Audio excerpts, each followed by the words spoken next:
দেখেছেন একটা প্রতিবাদ সমাবেশে শাহবাগে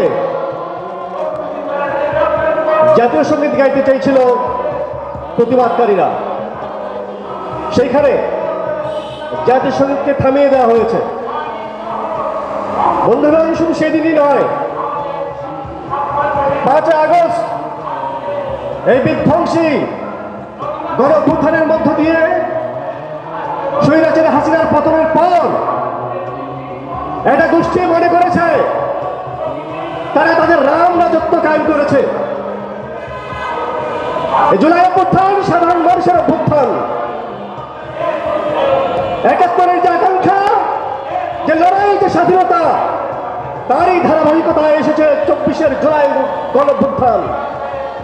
সুতরাং 71-এর যে অর্জন এবং 24-এর যে অর্জন, সে অর্জন একটার সঙ্গে একটা কোনোভাবেই সাংঘর্ষিক নয়, কিন্তু একটা চক্র, একটা গোষ্ঠী 71 এবং 24-কে মুখোমুখি দাঁড় করাবার জন্য আগস্টের পর থেকেই উঠে পড়ে লেগেছে এবং সেটা চিহ্নিত গোষ্ঠী। সেই গোষ্ঠীকে আমরা চিনি। সেই গোষ্ঠী 1971 সালে মহান মুক্তিযুদ্ধের বিরোধিতা করেছিল। শুধু বিরোধিতা করেই ক্ষান্ত হয়নি, তারা একটা বর্বর গণহত্যায় তারা মেতে উঠেছিল। বন্ধুগণ, সামনে একা একা দাঁড়িয়ে যদি ভাবে কোটি জনতার মুখ দেখবো, হয় না, হয় না, হয় না। পৃথিবী যায় শিল্পীর বরাবর নব সৃষ্টির শুভকালে। সেই চিহ্নিত শক্তি আজকে জাতীয় সঙ্গীত গাওয়ার অনুষ্ঠানে বাধা দিচ্ছে। যেমনি ভাবে শাহবাগে দিয়েছে, বগুড়ায়ও সেটা তারা দিয়েছে। এবং এরা বাংলাদেশের জাতীয় সঙ্গীত পরিবর্তন করতে চায়, বাংলাদেশের স্বাধীনতাকে কটাক্ষ করতে চায়। বাংলাদেশের স্বাধীনতা নাকি আসলে বাংলাদেশের স্বাধীনতা নয়, এটা হচ্ছে ভারতের উপনিবেশ তৈরির চক্রান্ত।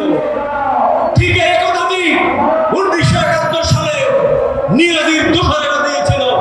ঠিক এই কথাটি 1971 সালে পাকিস্তানি সেনাবাহিনী দিয়েছিল। ঠিক এই কথাটি 1971 সালে এই গোলাম আজম এবং নিজামীরা উচ্চারণ করেছিল।